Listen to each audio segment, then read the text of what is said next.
So here comes the all-important draw. And how many cars are going to be inverted?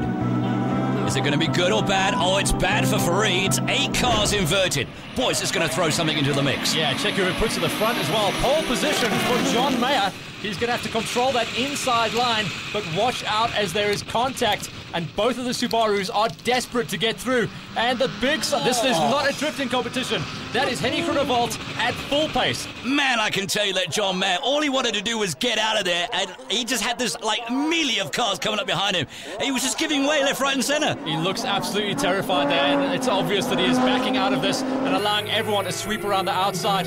Now, look how the format of the race has changed. With the inversion, the BMWs go back, and the all-wheel drive cars go to the front, and watch how they're going to be able to control this race now. This is the sector of the track that is so good for the all-wheel drive systems, and look at the Aprox BMWs.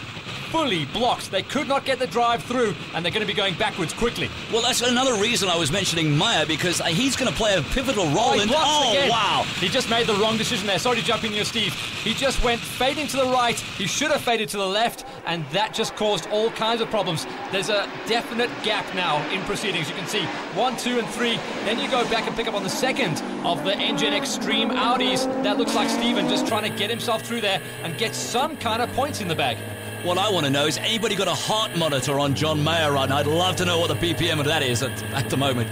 Anyway, back to the front end. We were just on board with Melville Priest and some great shots. But Henny Groenewold, well, he's got the luck of the draw. It's put him out in front, and he really can turn a wheel. But the man who's chasing him down. Now, we know this in terms of inverted grids, how well Chop Sapuka always performs. You're right, Steve. He just seems to come good. It takes him a little bit of a longer while than the rest of the drivers to warm himself up on a race day. But put him a little bit further back, and he starts to get himself into a dice. The blood starts pumping, and the red flag comes out, and he really just wants to get himself out there and charging. The most consistent driver that is running in the front bunch right now is the man that we're on board with, Gennaro Bonafide, but he wants to get up there and tag some podiums. Ferrota Racing doing well at the moment. Speaking to Gennaro Bonafide's dad earlier on, and he was saying, I think we've got it licked.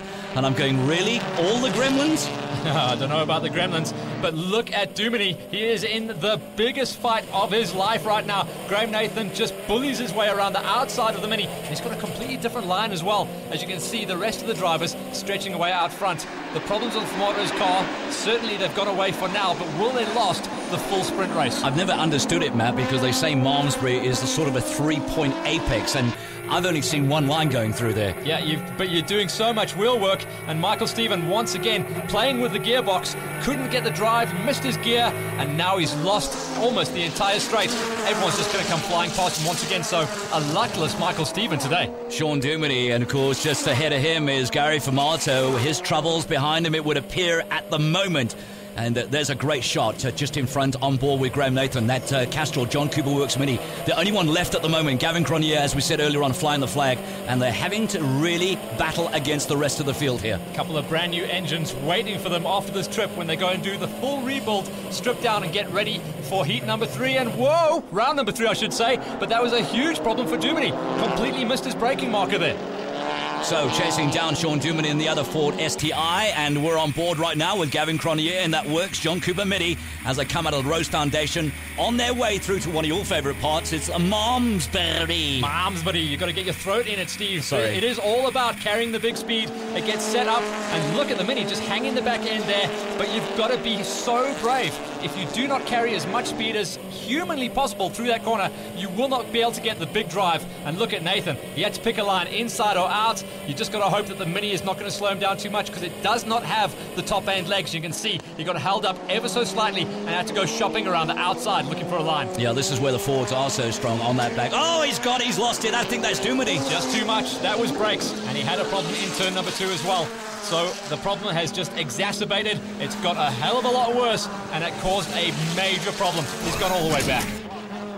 So 4 of 7, we're over half of this race at the moment, and here is Graham Nathan on a charge of chase. Oh my word! And here we go, he's got the drive. He just applied pressure, he did not touch the Mini. He applied enough pressure to force a mistake, and now you're going to see a bit of clear air, and he should be able to break away from the Mini. The Mini will not have the big legs. Man, how did Cronier save that? Unbelievable. So, Henny Groenewold, there's Chop Sapuka, behind him Gennaro Bonafide, and there's the other S4. Oh, there's big problems now for Stephen, oh my word. Again. lightning can strike twice, and both times it struck Michael Stephen. This time it looks like a gearbox situation. So the leader in Class A, Henny Grunewald, they'll be delighted, this team, because they haven't had it all their own way this weekend. Showed a bit of promise during qualifying, but that's about as much as they've achieved so far. Well, that was a big dive. I think that was Fari in the first of the Afrox BMWs, just shoving one up the inside of Priest. Priest had to back out of that one, otherwise they were both going to go farming. And wing mirror to wing mirror, door to door, and the pass is finally done. That took 2 corners to get that nailed down. Yeah, Fari side by side. He was, of course, the leader and winner of race number 1. And because we've got 8 cars inverted, it's a bit of work for him to do on this race. I'll tell you what has changed up now that we see big problems on Michael Stephen in heats 1 and 2, we're going to start thinking about Fari as a championship points leader. He is looking very solid. Well, I don't know. The BMWs are certainly... It's early days at the end of the day, Matt. I mean, not too much can be read into it, but certainly if you garner enough points in the early stages of a championship, bodes well for the middle of the championship and then the end. It is easier to defend than attack, Steve. There's Duminy, there's the Cruise from Van Rooyen, and there's Jack Joubert still circulating and chasing down Michael Van Rooyen. Yeah, there is no more orange duct tape left in Cape Town, holding that thing together for now, but it is getting a little bit tasty further back. And Van Rooyen, unfortunately, not able to run at the front like he was in the first heat. We're going to have to see in the feature race whether he's got the legs and endurance to last out there. Orange duct tape? Yeah, you can get it. Maybe you'll find it well, at you used to be able to get it. That big stand, the Midas stand, which they keep passing. It's that big orange block. Anyway, here comes Sapuka down on the inside. Gennaro has a look.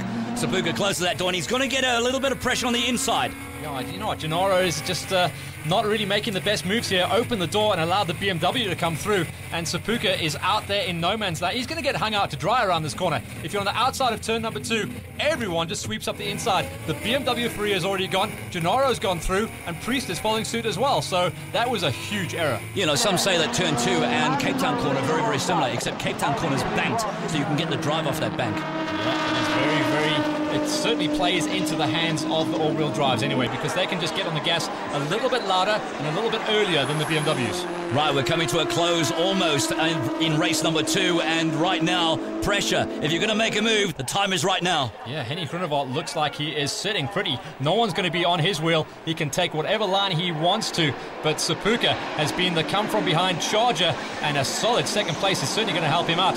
Bonafide was very lucky to hang on to that 3rd place because it looked like the rest were coming on strong, and not a bad charge for Fari as well. But the win in heat number 2, the second of the sprint races, is going to go to the Subaru. Checkered flag is out, and a great race win.